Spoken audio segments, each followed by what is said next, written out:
Hi guys, അപ്പോൾ ഈ video നമ്മൾ പറയാൻ പോകുന്നത് മാച്ചിന്റെ പ്രീമിയറെ കുറിച്ചല്ല. ബ്രസീൽ വേഴ്സസ് മൊറോക്കോ മാച്ചിൽ നിങ്ങൾ ശ്രദ്ധിച്ചിട്ടുണ്ടാവും ഈ ഒരു പ്ലെയർ.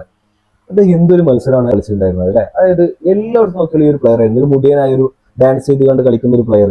ഇദ്ദേഹം നമ്മൾ ആ ഒരു മത്സരം ശ്രദ്ധിച്ചവർക്ക് മനസ്സിലാവും അദ്ദേഹം ഒരു ബുസ്കറ്റ്സ് കളിക്കുന്ന പോലെ, അല്ലെങ്കിൽ ഒരു എക്സ്പീരിയൻസ് ആയ ഡിഫൻസീവ് മിഡ്ഫീൽഡർ കളിക്കുന്ന പോലെ, ക്രൂസർ കളിക്കുന്ന പോലെ എല്ലായിടത്തും അദ്ദേഹത്തിന്റെ ഒരു ഫോർട്ട് ബോംബിന്റെ ഒരു ആക്ഷൻ ഹീറ്റ് മാപ്പ് കാണാം. കണ്ടോ, ഈ പ്ലെയർ ഡിഫൻസീവ് മിഡ്ഫീൽഡർ ആണ്. എന്താ സെന്റർ ബാക്കിലുണ്ട്, അറ്റാക്കിംഗ് മിഡ്ഫീൽഡിലുണ്ട്, അതേപോലെ ഡിഫൻസീവ് മിഡ്ഫീൽഡിലുണ്ട്, വിങ്ങിലാണെങ്കിലുണ്ട്, എല്ലായിട്ടും പ്ലെയർ ഉണ്ട്. ഫ്രഞ്ച് ലീഗിലുള്ള ലില്ലിയുടെ പ്ലെയർ ആണ് ഇദ്ദേഹം. വെറും 18 വയസ്സായിട്ടുള്ളൂ. സ്പെയിനിലൊക്കെ വേൾഡ് ക്ലാസ് ഡിഫൻസീവ് മിഡ്ഫീൽഡർ ആയിരുന്ന ബുസ്കറ്റ്സിനൊക്കെയാണ് എനിക്ക് ഇദ്ദേഹത്തിന് കളി കണ്ടപ്പോൾ ഓർമ്മ വന്നത്.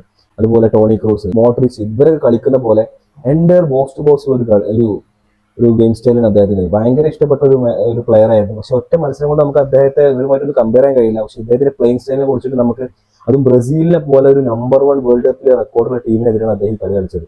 ഇതുപോലെയുള്ള പ്രകടനം അദ്ദേഹം ഇനിയും കണ്ടിന്യൂ ചെയ്യുകയാണെന്നുണ്ടെങ്കിൽ നെക്സ്റ്റ് വേൾഡ് കപ്പ് കഴിഞ്ഞാൽ ഏതെങ്കിലും വമ്പൻ ടീമിൽ ഇദ്ദേഹത്തെ നിങ്ങൾക്ക് കാണാൻ കഴിയും. ഓക്കെ, അപ്പൊ കൂടുതൽ നമുക്കിപ്പോൾ അദ്ദേഹത്തെ ബുക്ക് അടിച്ച് ഇനി 2-3 മത്സരങ്ങളുണ്ട് മൊറോക്കോക്ക്. അതൊക്കെ കഴിഞ്ഞ് മൊറോക്കോയുടെ ഭാവിയുള്ള മത്സരങ്ങൾ അദ്ദേഹത്തിന്റെ പെർഫോമൻസ് എങ്ങനെ, ടീമിന് അദ്ദേഹം കൊടുക്കുന്ന കോൺട്രിബ്യൂഷൻ എല്ലാം നമുക്ക് കണ്ടറിയാം. അയ്യൂബ് വാദി ഇത്ര ഒരു മികച്ച ഒരു ഡിഫൻസ്, അത് ഈ 18 വയസ്സിൽ അയ്യൂബ് വാദി എന്നൊരു മിഡ്ഫീൽഡർ കളിച്ച കളി നമ്മളെല്ലാവരും ആശ്ചര്യപ്പെടുത്തുന്ന രീതിയിലുള്ള ഒരു കളിയായിരുന്നു. അപ്പൊ എല്ലാ ഫുട്ബോൾ ഫാൻസും ഇദ്ദേഹത്തെ ശ്രദ്ധിച്ചിട്ടുണ്ടാവുമെന്നാണ് ഞാൻ കരുതുന്നത്. അപ്പോൾ നിങ്ങളുടെ അഭിപ്രായങ്ങൾ എന്താ വെച്ചാൽ നിങ്ങൾ നമ്മുടെ കമന്റിൽ അറിയിക്കാം.